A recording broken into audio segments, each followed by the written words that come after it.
Hello. If you do have a Dodge or Jeep or any 3.6 engine with a misfire,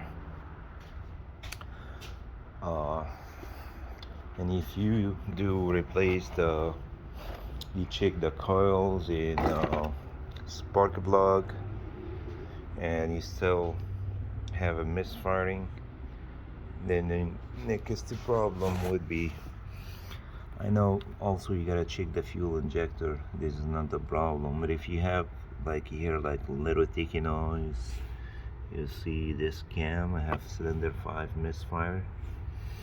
The other car was cylinder 2 misfire, same problem. And you can see what is the problem at. I have all these 3 rocker arm, and this 3 loops, the cam is beating. So I got the cam, this is the intact cam, the right side. I have got these special tools online. So if you're doing the right side,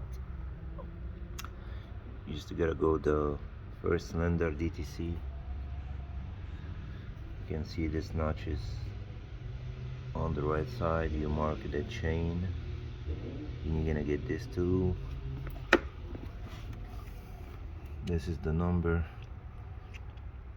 103698. Then you slide it into the bolt on the left. You'll see groove in it. Then you push it down.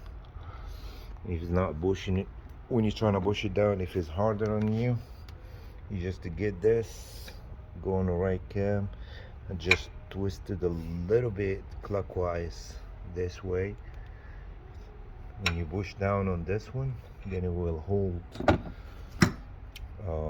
the cam phaser. Now you can lose this and take this phaser out, then take this cam off, replace the rocker arms and the cam, put everything back on, and everything will be fine.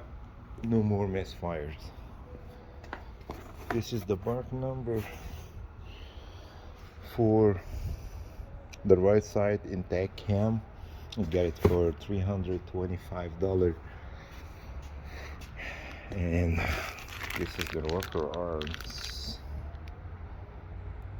also part number. That'll be it. Thank you for watching. Please like and subscribe for more videos. That will help me out, keep it going. Thanks for watching.